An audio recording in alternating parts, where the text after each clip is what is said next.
여러분, 물가가 내리면 사람들이 소비를 더 많이 할까? 이 질문 되게 간단해 보이죠? 근데 이게 사실 거시경제 전체를 움직이는 아주 핵심적인 원리, 바로 총수요 곡선에 담겨 있거든요. 오늘은 경제학의 바이블, 이중구 이창용 교수님의 교과서를 가지고 이 중요한 개념을 한번 제대로 파헤쳐 보겠습니다. 자, 오늘 우리가 뭘 할 거냐면요. 먼저 이 총수요 곡선이 우리가 미시경제에서 봤던 수요 곡선이랑 대체 뭐가 다른지부터 확실히 짚고 넘어갈 거고요.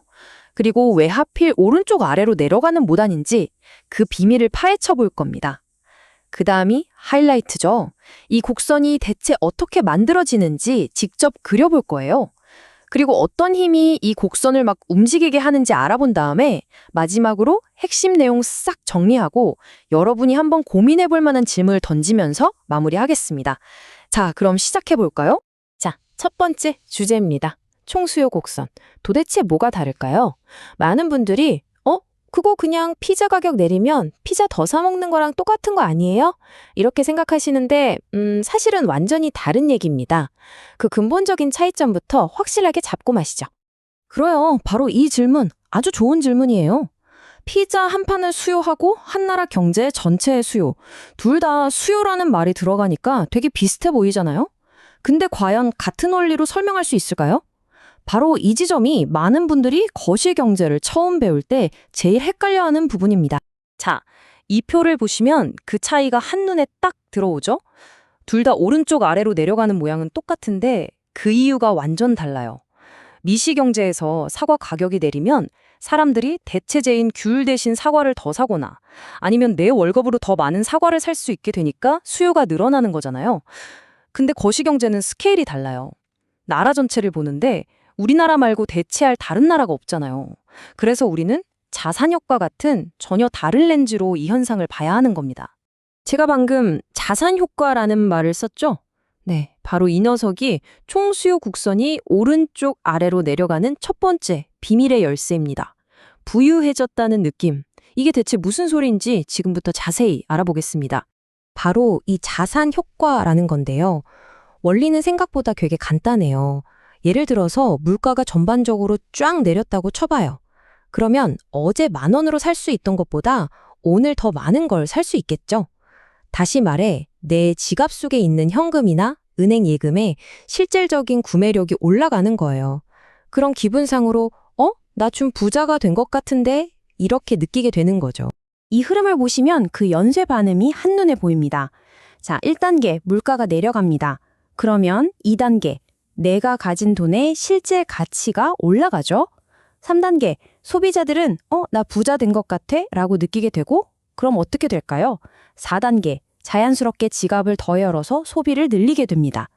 이렇게 개인들의 소비가 모이고 모여서 5단계, 경제 전체의 총생산, 즉 실질 GDP를 증가시키는 겁니다. 자, 이제 이론적인 설명은 충분히 한 것 같고요. 지금부터는 직접 총수요 곡선을 한번 만들어 보겠습니다. 경제학자들이 도대체 어떻게 이 곡선을 그려내는지 그 과정을 차근차근 따라가다 보면 개념이 훨씬 더 명확해질 겁니다. 그래프를 직접 그려보는 시간이에요. 자, 우리의 이야기는 바로 이 총지출 모형이라는 무대에서 시작됩니다. 좀 복잡해 보이나요? 전혀요. 아주 간단합니다. 가로축은 나라 전체의 소득, 즉 국민소득이고요. 세로축은 나라 전체의 지출, AE입니다. 그리고 저기 보이는 45도선 있죠? 저건 그냥 소득이랑 지출이 똑같아지는 모든 점들을 쭉 연결한 선, 일종의 균형 기준선이다. 이렇게 생각하시면 아주 편해요. 자, 여기가 바로 우리의 출발점입니다. 어떤 특정 물가 수준, 이걸 P0라고 해볼게요. 이 물가 수준에서 경제 전체의 총지출 곡선, 즉 AE0가 저 45도 기준선과 딱 만나는 점, 이 제로가 보이시죠? 바로 저기가 균형점입니다. 그리고 이 지점에서 결정되는 국민소득이 바로 Y0인 거죠. 그렇죠. 좋은 지적이에요. 잠깐만요, 교수님. 지금 우리가 보고 있는 건 총지출 그래프인데 여기서 어떻게 갑자기 총수요 곡선이 튀어나오죠? 네, 바로 저 균형점 P0일 때 Y0라는 저 정보 안에 우리가 찾고 있는 총 수요 곡선의 첫 번째 조각이 숨어 있습니다. 제가 그 연결고리를 보여드릴게요. 바로 이렇게 하는 겁니다. 왼쪽 그래프의 균형 정보, 즉 물가 수준이 P0일 때 균형 국민소득은 Y0이다 라는 이 한 쌍의 데이터를 그대로 오른쪽의 새로운 그래프로 옮겨오는 거예요. 가로축은 국민소득 Y, 세로축은 물가 수준 P인 새로운 무대에다가 첫 번째 점 G0를 쾅 하고 찍는 거죠. 자, 그럼 이제 시나리오를 하나 더 만들어 보죠. 만약에 경제 전체의 물가가 P0에서 P1으로 더 낮아진다면 과연 어떤 일이 벌어질까요?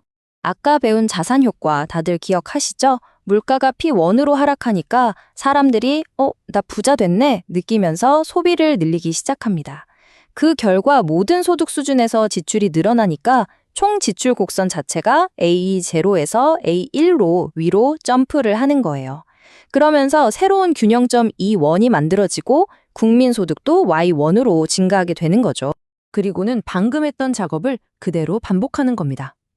왼쪽의 새로운 균형 정보, 그러니까 물가가 P1일 때 국민소득은 Y1이라는 이 데이터를 오른쪽 그래프로 가져와서 두 번째 점 G1을 찍습니다. 자, 어때요? 이제 점이 두 개가 생겼네요. 뭔가 총수요 곡선의 윤곽이 슬슬 보이기 시작하죠? 바로 이겁니다. 총수요 곡선의 정체는 결국 뭐냐? 각각의 물가 수준에서 경제가 균형을 이루는 국민소득점들의 집합인 셈이죠.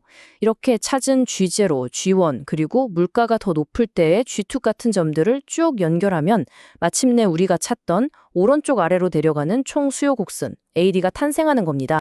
자, 이제 우리는 총수요 곡선이 어떻게 만들어지는지 알게 됐습니다. 그럼 당연히 다음 질문은 이게 되겠죠. 그럼 이 곡선 자체를 통째로 움직이는 힘은 대체 뭘까? 맞습니다. 이제 곡선 자체의 이동에 대해서 알아볼 차례입니다. 와, 정말 예리한 질문이에요. 여기서 경제학의 아주 중요한 원칙이 나옵니다. 바로 곡선 위의 움직임과 곡선 자체의 이동을 구분하는 거예요. 우리가 지금까지 본 건 물가가 변하면서 점이 곡선을 따라 움직이는 곡선 위의 움직임이었어요. 그렇다면 대체 무엇이 이 곡선을 통째로 이사가게 만들까요? 정답은 바로 총수요를 구성하는 이 기본 요소들에 있습니다. 물가 말고 다른 어떤 이유 때문에 가계 소비 C, 기업 투자 I, 정부 지출 G, 혹은 순수출 NX 중 어느 하나라도 변하게 되면 모든 물가 수준에서 수요량이 바뀌기 때문에 곡선 자체가 이동하는 겁니다. 이 네 가지가 바로 총수요 곡선을 움직이는 시프터, 즉 이동 요인인 거죠. 이 슬라이드가 아주 좋은 예를 보여주네요. 만약 정부가 경기를 살리기 위해서 지출 G를 확 늘린다고 한번 상상해 보세요. 이건 물가 수준하고는 상관없이 경제 전체의 수요가 뿅 하고 추가되는 거잖아요. 그 결과 기존의 총수요 곡선 AD0가 AD1으로 오른쪽으로 쭉 이동하게 됩니다. 경제 전체의 수요 파이가 커진 거죠. 자, 오늘 꽤 긴 여정을 함께 했는데요. 마지막으로 오늘 배운 내용의 핵심만 딱딱 짚어드리고 여러분의 지적인 호기심을 자극할 질문 하나를 던지면서 마무리하도록 하겠습니다. 오늘 배운 내용의 핵심, 딱 이 두 가지만 기억하시면 됩니다. 첫째, 물가 수준이 변하면 총 수요 곡선 위에서 점이 움직인다. 둘째, 소비, 투자, 정부 지출, 순수출 같은 물가 외적인 요인이 변하면 곡선 자체가 오른쪽이나 왼쪽으로 이사를 간다. 이 둘의 차이를 명확하게 이해하는 게 바로 거시경제 분석의 첫걸음입니다. 여러분, 오늘 우리가 배운 이 총수요 곡선은 그냥 시험에 나오는 그래프 하나가 아니에요. 이건 우리가 매일 뉴스에서 보는 정부의 재정 정책이나 한국은행의 금리 결정이 우리 경제에 어떤 영향을 미칠지 예측하고 분석할 수 있는 아주 강력한 생각의 도구를 얻은 거나 마찬가지입니다. 그럼 마지막으로 여러분께 질문 하나 던지겠습니다. 요즘 계속 오르는 국제 유가나 정부가 특정 산업을 지원하겠다는 정책 같은 주요 사건들이 우리나라의 총수요 곡선을 과연 어느 방향으로 그리고 왜 이동시켰을까요?